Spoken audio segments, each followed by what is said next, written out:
Hello friends, आज हम सीखेंगे कि बिना तोड़ फोड़ के अपनी पुरानी फर्श पर नई टाइल्स कैसे लगाएं। क्या आप जानते हैं कि आप अपनी पुरानी फर्श को तोड़े बिना उसके ऊपर नई टाइल्स लगा सकते हैं? जी हाँ, यह बिल्कुल मुमकिन है और आज मैं आपको बताऊंगा कि कैसे। हम जानेंगे कि किस तरह की फर्श इसके लिए सही रहती है, कब टाइल्स नहीं लगानी चाहिए और सही तरीके से टाइल्स लगाने का प्रोसेस क्या है। साथ ही हम इसके फायदे और नुकसान पर भी चर्चा करेंगे। तो चलिए शुरू करते हैं और अपनी पुरानी फर्श को एक नया और खूबसूरत रूप देते हैं। सबसे पहले यह समझना जरूरी है कि हर तरह की फर्श पर नई टाइल्स लगाना सही नहीं होता है। अगर आपकी पुरानी फर्श में दरारें नहीं हैं, समतल है और मजबूत है, तो आप उस पर आसानी से नई टाइल्स लगा सकते हैं। उदाहरण के लिए सीमेंट, पत्थर या पहले से टाइल लगी हुई फर्श पर नई टाइल्स लगाई जा सकती है, बशर्ते कि सतह अच्छी हालत में हो। अगर आपकी फर्श पहले से ही टाइल्स वाली है, तो ध्यान रखें कि पुरानी टाइल्स ढीली ना हो और अच्छी तरह से चिपकी हो। अगर आपकी फर्श लकड़ी की बनी है, तो उस पर सीधे टाइल्स लगाना सही नहीं होगा। लकड़ी के फर्श पर टाइल्स लगाने के लिए आपको पहले उस पर प्लाईवुड या सीमेंट बोर्ड की एक परत लगानी होगी। इसके अलावा अगर आपकी फर्श बहुत ज्यादा ऊंची नीची है, तो टाइल्स लगाने से पहले उसे समतल करना होगा। ये काम आप सेल्फ लेवलिंग कंपाउंड की मदद से कर सकते हैं। याद रखें, फर्श की हालत देखना बहुत जरूरी है। अगर आपको कोई शक हो, तो किसी मिस्त्री से पूछना बेहतर होगा। अब बात करते हैं उन स्थितियों की जब आपको पुरानी फर्श पर टाइल्स लगाने से बचना चाहिए। अगर आपकी फर्श में सीलन है या उसमें नमी के संकेत दिखाई देते हैं, तो उस पर टाइल्स लगाना सही नहीं होगा। नमी के कारण टाइल्स ढीली हो सकती हैं या ऊपर उठ सकती हैं।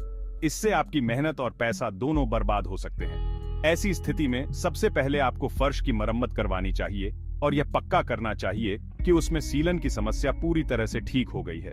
फर्श की मरम्मत के बाद पानी से बचाव के लिए उस पर कोटिंग भी करवानी चाहिए। इससे भविष्य में होने वाले नुकसान से बचाव होगा और आपकी टाइल्स ज्यादा समय तक चलेंगी। सीलन की समस्या को अनदेखा करना आपके लिए बाद में बहुत बड़ी परेशानी का कारण बन सकता है। इसलिए बेहतर है कि पहले ही इस समस्या का समाधान कर लिया जाए। पुरानी फर्श पर नई टाइल्स लगाने के लिए सबसे पहले आपको पुरानी फर्श की सतह को अच्छी तरह से साफ करना होगा। ध्यान रखें कि उस पर धूल, मिट्टी या ग्रीस के धब्बे न रहें। एक बार सफाई हो जाने के बाद पुरानी फर्श की सतह को थोड़ा खुरदरा बनाना होगा, ताकि नई टाइल्स उस पर अच्छी तरह से चिपक सकें। इसके लिए आप सैंडिंग मशीन या ग्राइंडर का इस्तेमाल कर सकते हैं। ध्यान रखें कि फर्श को बहुत ज्यादा खुरदरा करने की जरूरत नहीं है, बस हल्का सा रगड़ना ही काफी होगा।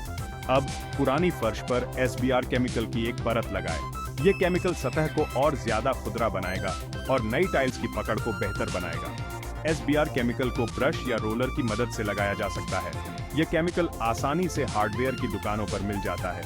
यह काम खास तौर पर पुरानी टाइलों वाली फर्श के लिए महत्वपूर्ण है, ताकि यह पक्का हो सके कि चिपकाने वाला पदार्थ अच्छी तरह से चिपक जाए। भाग 4, पुरानी फर्श पर टाइल्स लगाने के फायदे। पुरानी फर्श पर नई टाइल्स लगाने के कई फायदे हैं। सबसे बड़ा फायदा है समय और पैसे की बचत, क्योंकि आपको पुरानी फर्श को तोड़ने की जरूरत नहीं होती है, इसलिए इससे आपका काफी समय और पैसा बचता है। दूसरा फायदा है जल्दी फिटिंग। पुरानी सतह को ज्यों का त्यों रहने देने से फ्लोरिंग का काम जल्दी पूरा हो जाता है और गंदगी भी कम होती है। तीसरा फायदा है मजबूती। सही तरीके से लगाई गई टाइलें बहुत मजबूत होती हैं और कई सालों तक चल सकती हैं। चौथा फायदा है साफ सफाई में आसानी। टाइलों की सफाई और देखभाल करना बहुत आसान होता है। पांचवा फायदा है डिजाइन और स्टाइल। बाजार में कई तरह की टाइलें उपलब्ध हैं, जिनमें से आप अपनी पसंद के अनुसार चुन सकते हैं। छठा फायदा है घर की कीमत में बढ़ोतरी। नई टाइलें लगाने से आपके घर की खूबसूरती तो बढ़ती ही है, साथ ही उसकी कीमत में भी बढ़ोतरी होती है। भाग 5, पुरानी फर्श पर टाइल्स लगाने के संभावित नुकसान। हालांकि पुरानी फर्श पर नई टाइल्स लगाने के कई फायदे हैं, लेकिन कुछ संभावित नुकसान भी हैं जिनके बारे में आपको पता होना चाहिए। पहला नुकसान है फर्श की ऊंचाई में बढ़ोतरी। नई टाइल्स लगाने से फर्श का लेवल थोड़ा ऊंचा हो जाता है, जिसके कारण आपको दरवाजों को एडजस्ट करवाने की जरूरत पड़ सकती है। दूसरा नुकसान है वजन में बढ़ोतरी। अगर आपकी पुरानी फर्श की नींव कमजोर है, तो नई टाइल्स का अतिरिक्त वजन फर्श की मजबूती को प्रभावित कर सकता है।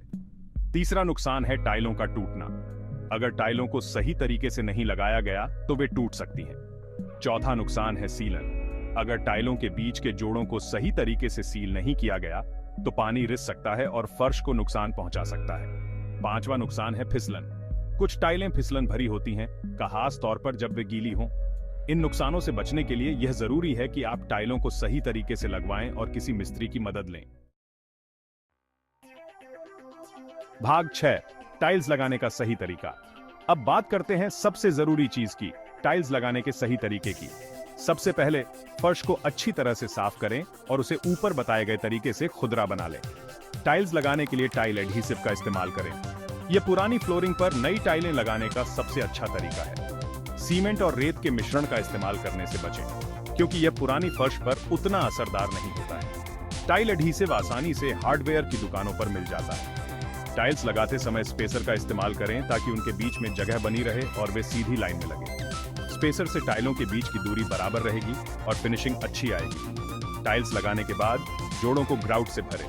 ग्राउट से पानी रिसने से बचाव होगा और टाइल इंस्टॉलेशन मजबूत होगा। ग्राउट को लगाने के लिए ग्राउट फ्लोट का इस्तेमाल करें। ग्राउट को अच्छी तरह से सूखने दें और फिर किसी साफ कपड़े से उसे पोंछ लें।